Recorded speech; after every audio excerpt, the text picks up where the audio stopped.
ọwọ́ àti ìlú ìgbàjọ lọ́sùn ọba fámọ́dún wájà. ọwọ́ àti ìlú ìgbàjọ ọba adégbóyèga fámọ́dún ẹni tí ó ti fìgbà kan jẹ́ alága ẹgbẹ́ òṣèlú apc ẹ̀ka ti ìpínlẹ̀ ọ̀ṣun ti wájà.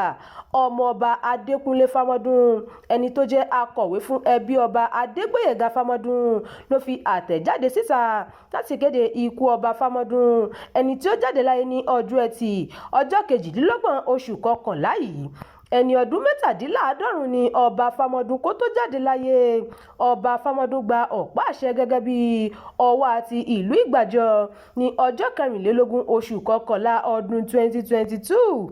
èyí wáyé ní ó kù ọjọ́ díẹ̀ tí gómìnà àná ní ìpínlẹ̀ ọ̀ṣun adégbóyèga oyètọ́lá yóò kúrò lórí àga gẹ́gẹ́ bí gómìnà tó sì gbé ọ̀pá àṣẹ lé ọba fámọ́dún lọ́wọ́ gẹ́gẹ́ bí ọba ti ìlú ìgbàjọ. ṣùgbọ́n kété tí wọ́n búra wọlé fún gómìnà adémọlá adélékè ni ó yọ ọba adégbóyèga fámọ́dún gẹ́gẹ́ bí ọwọ́ àti ìlú ìgbàjọ tó sì yan ọba mìíràn tí orúkọ rẹ̀ ń jẹ́ ọba adémọlá mákindé rọ́pò rẹ̀. ẹbí àti àwọn èèkàn ìlú ìgbàjọ kò faramọ́ ìgbésẹ̀ tí gómìnà adémọlá adélékè gbé yìí. èyí ló mú kí wọ́n gba ilé-ẹjọ́ gíga tí ẹ̀ka rẹ̀ wà ní ìlú ilé-ifẹ̀ lọ tí ilé-ẹjọ́ náà sì ní kí wọ́n dá ọba fámọ́dún padà sí orí apèrè àwọn baba ńlá rẹ̀ ní 30 oṣù kínní ọdún 2025. ṣáájú kí ọba fámọ́dún tó jáde láyé ní ilé-ẹjọ́ ti pàṣẹ pé kí wọ́n dá ọba fámọ́dún padà ní ipò ọba gẹ́gẹ́ bí ọ̀wá ti ìlú ìgbàjọ. ọba fámọ́dún lásìkò ayé rẹ̀ tẹ̀lé àṣẹ tí ilé-ẹjọ́ gbé kalẹ̀ pé kó padà sí ipò ọba gẹ́gẹ́ bí ọwá ti ìlú ìgbàjọ. ṣùgbọ́n tí gómìnà adélékè fárígá pé kò sí ohun tó jọ bẹ́ẹ̀ rárá gẹ́gẹ́ bí a ṣe gbọ́ pé ọba fámọ́dún kò fi ààfin sílẹ̀ fún ọba adémọlá mákindé tí gómìnà adélékè yàn gẹ́gẹ́ bí ọwá ti ìlú ìgbàjọ. ṣùgbọ́n ara kò rókun ara kò rọ adìyẹ.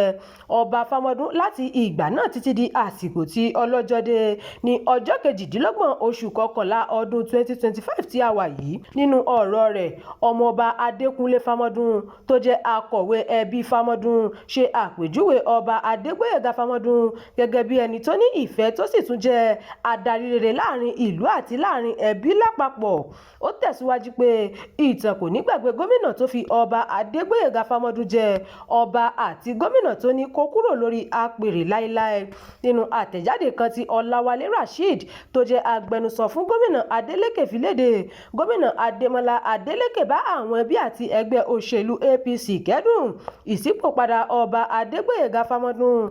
gómìnà adélékè sì gbà ní àdúrà pé kí ọlọ́run kó fún ẹbí àti ẹgbẹ́ òṣèlú apc ní okun àti lè gbé ìṣẹ̀lẹ̀ náà. rasheed ní gómìnà adélékè ti mọ olóògbé fámọ́dún tipẹ́ gẹ́gẹ́ bí olóṣèlú tó faramọ́ ẹbí adélékè ìgbà tí ó wà ní orílẹ̀-èdè amẹ́ríkà. bẹ́ẹ̀ ni gómìnà adélékè ṣe àpèjúwe olóògbé fámọ́dún gẹ́gẹ́ bí ẹni tí ó ní ipa ńlá nínú òṣèlú tó sì mú ìtẹ̀síwájú bá ìpínlẹ̀ ọ̀ṣun. nígbà tí gómìnà adélékè dé sí orílẹ̀-èdè nàìjíríà ló ní ó fi ọ̀rọ̀ ìbánikọ́dùn ránṣẹ́ sí ìlú ìgbàjọ àti gbogbo àwọn tí ikú olóògbé fámọ́dún kàn wípé kí ọlọ́run kó fún gbogbo wọn ní ọkàn tí wọn yóò fi lè gba ikú olóògbé gẹ́gẹ́ bí àmúwá ọlọ́run. ìròyìn yàjóyàjó fún ti àkókò yìí kò ní jù báyìí lọ. ẹ má gbàgbé láti tẹ̀lé ìkànnì yìí ẹ bá wa pín ká kí ẹ sì fi èròǹgbà yín sí abala àríwísí. abdulkareem nimot ló ti ń jábọ̀ ìròyìn.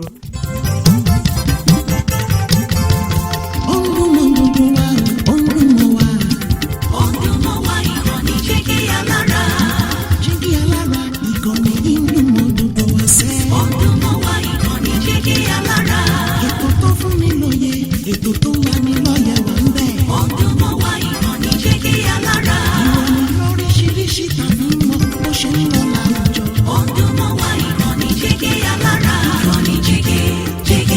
Jígí Alára. Jígí Alára.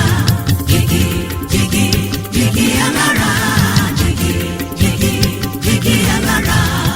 ìkànnì Jígí Alára 24 bàbá gbogbo.